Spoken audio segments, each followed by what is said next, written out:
Shalom, selamat pagi pemirsa dimanapun berada. Seperti biasa sebelum melakukan aktivitas kita hari ini, kita akan mendengarkan renungan pagi dari Ibu Sitanggang. Sebelum mendengarkan renungan pagi kita pada pagi hari ini, kita sama-sama berdoa. Bapa yang baik, yang bertahta dalam kerajaan surga, kami mengucap syukur Tuhan berkat yang boleh kami rasakan sepanjang malam istirahat kami. Hingga pada pagi hari ini kami boleh bangun dalam keadaan sehat. Sebentar Tuhan kami akan mendengarkan firman-Mu, jamah hati dan pikiran kami, agar firman Tuhan yang kami dengarkan kami boleh mengerti dan kami lakukan dalam kehidupan kami. Berkati umat-umat Tuhan yang mendengarkan firman-Mu pada pagi hari ini. Berilah berkat kesehatan, rezeki yang daripada-Mu boleh menjadi bagian mereka. Perlindungan Tuhan boleh menjadi bagian kami sepanjang hari ini. Mohon ampun Tuhan dosa pelanggan kami, karena kami berdoa dalam nama Yesus yang menebus kami dalam dosa. Amin. Sebelum saya melanjutkan renungan pagi kita pada pagi hari ini, saya minta bantuan saudara-saudara untuk tekan tombol like dan subscribe. Jangan lupa komen, sehingga saya tahu kalau saudara singgah di YouTube saya dan saya lebih semangat dalam menyampaikan firman Tuhan setiap pagi. Terima kasih, Tuhan memberkati. Judul renungan pagi kita pada pagi hari ini, pergumulan. Ayat intinya saya ambil dari Yakobus 4. Ayat 4 sampai 8. Hai kamu orang-orang yang tidak setia, tidakkah kamu tahu bahwa persahabatan dengan dunia ini adalah permusuhan dengan Allah? Jadi barang siapa hendak menjadi sahabat dunia ini, ia menjadikan dirinya musuh Allah. Janganlah kamu menyangka bahwa kitab suci tanpa alasan berkata, Roh yang ditempatkan Allah di dalam diri kita diingininya dengan cemburu, tetapi kasih karunia yang dianugerahkannya kepada kita lebih besar daripada itu. Karena itu ia katakan, Allah menentang orang yang congkak, tetapi mengasihi orang yang rendah hati. Karena itu tunduklah kepada Allah dan lawanlah iblis, maka ia akan lari daripadamu. Mendekatlah kepada Allah dan ia akan mendekat kepadamu. Tahirkanlah tanganmu, hai kamu orang-orang berdosa, dan sucikanlah hatimu, hai kamu yang mendua hati.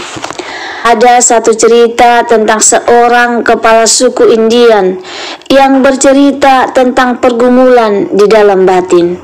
Kepada sekelompok anak muda yang gagah berani, ia berkata bahwa pergumulan dalam batin kita ini adalah ibarat dua anjing yang bertarung di dalam diri kita. Anjing yang baik ingin melakukan yang benar, dan anjing yang lainnya ingin melakukan yang salah. Kadang-kadang anjing yang baik lebih kuat dan memenangkan pertarungan tersebut, tetapi kadang-kadang anjing yang tidak baik lebih kuat dan memenangkan pertarungan. Salah satu anak muda itu bertanya, lalu siapa yang menang pada akhirnya? Kepala suku itu menjawab, yang kita beri makan. Ada kebenaran dalam cerita ini. Bila kita memberi makan pada yang baik, maka yang baiklah yang menang. Bila kita memberi makan pada yang jahat, maka yang jahatlah yang menang. Oleh sebab itu, kita perlu berhati-hati dalam memberi makan pikiran dan hati kita. Bila kita memilih untuk memasukkan hal-hal yang benar dan positif dalam hati dan pikiran kita, maka kita juga akan menjadi orang yang benar dan positif. Semua orang, apapun statusnya, tidak terlepas dari pergumulan. Mulai dari pergumulan yang kecil atau yang ringan, sampai pergumulan yang besar atau berat. Entah pergumulan tentang keluarga, pasangan hidup, pekerjaan, ekonomi, kesehatan, relasi, dan sesama, dan lain sebagainya. Ada kalanya pergumulan itu bisa kita atasi, tetapi tidak sedikit juga membuat kita berada pada situasi yang seolah-olah tidak ada jalan keluar. Hal demikian juga dialami orang-orang yang beriman di dalam Alkitab. Salah satunya adalah Elia.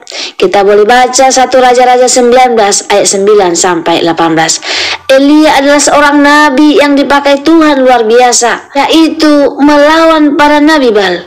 Dia melayani Tuhan, namun ia merasakan juga yang namanya tekanan hidup. Walau mungkin pergumulan yang dia hadapi adalah berbeda dengan apa yang kita alami, namun pergumulannya bukan pergumulan ringan, melainkan pergumulan yang berat. Ia bahkan ingin mati, sebagaimana ia berkata, "Cukuplah itu, sekarang ya Tuhan, ambillah nyawaku." 1 Raja-Raja 19 ayat 4. Ini berarti pergumulan Nabi Elia sangat berat. Dari sepenggal kisah Elia ini mungkin membuat kita bertanya, apakah Tuhan meninggalkan Elia? Apakah Tuhan tidak mengasihi Elia? Tentu jawabannya tidak. Tuhan tidak meninggalkan Elia, dan kasih Tuhan tetap ada untuk Elia. Demikian halnya dengan kita. Sebesar apapun pergumulan yang kita hadapi, percayalah, Tuhan selalu menyertai dan kasih-Nya menaungi kita. Mungkin orang-orang di sekitar kita mulai meninggalkan kita, namun satu hal yang perlu dan tetap kita ingat, bahwa Tuhan peduli kepada kita. Dia tidak pernah jauh dari kita. Bahkan Dia berjanji akan memberikan kelegaan kepada setiap yang letih dan lesu dan berbeban berat.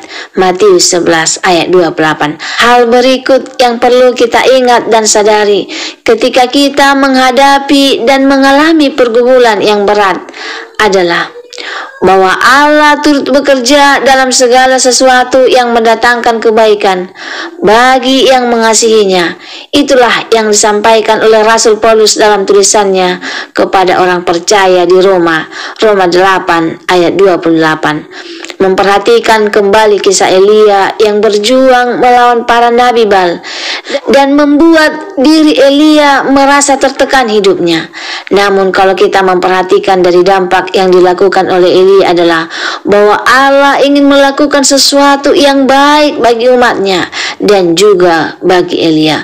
Melalui hidupnya yang merasa tertekan, Allah menyatakan dirinya kepada Elia sehingga ia semakin mengenal Allah dan memelihara dan memberikan kekuatan kepadanya.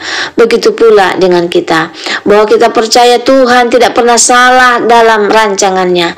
Allah turut bekerja dalam segala sesuatu untuk mendatangkan kebaikan bagi yang mengasihinya. Selanjutnya, ketika pergumulan itu tak kunjung usai, arahkan seluruh hidup kita untuk melihat segala kebaikan Allah yang telah memelihara kehidupan kita.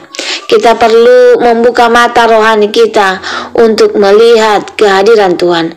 Kalau kita mau jujur, sebetulnya apa yang kita lihat ketika sedang menghadapi pergumulan? Bukankah kita cenderung melihat kesulitan yang kita hadapi ketimbang melihat akan kasih dan kebaikan Allah yang telah dinyatakannya kepada kita dalam diri Tuhan Yesus, yang telah menyerahkan nyawanya mati di kayu salib karena kasih-Nya kepada kita. Dalam nyanyian pengajarannya, Bani Korah berkata, "Mengapa engkau tertekan, hai jiwaku, dan gelisah dalam diriku? Berharaplah kepada Allah, sebab aku akan bersyukur lagi kepadanya, penolongku dan Allahku." Mazmur 42 ayat 6. Kiranya Tuhan menolong kita dalam menjalani kehidupan yang Tuhan anugerahkan kepada kita. Semoga firman Tuhan pada pagi hari ini dapat menolong kita. Mungkin umat-umat Tuhan sedang dalam pergumulan. Firman Tuhan pagi ini katakan, mendekatlah kepada Allah dan Dia akan mendekat kepada kita ketika kita sedang menghadapi dan mengalami pergumulan yang berat, bahwa Allah turut bekerja dalam segala sesuatu dan mendatangkan kebaikan dalam kehidupan kita. Jika saudara-saudara merasa terberkati dengan firman Tuhan pada pagi hari ini, saudara-saudara boleh share di sosial media kamu, Facebook, WhatsApp, Instagram, dan lain sebagainya. Jika mungkin saudara kita dalam pergumulan, mereka tetap percaya bahwa Tuhan bekerja dalam segala sesuatu dalam kehidupan kita. Sebelum mengakhiri firman Tuhan pada pagi hari ini, kita sama-sama berdoa. Bapa yang baik, yang bertata dalam kerajaan surga, kami mengucap syukur Tuhan buat firman yang baru kami dengarkan tentang pergumulan dalam kehidupan kami.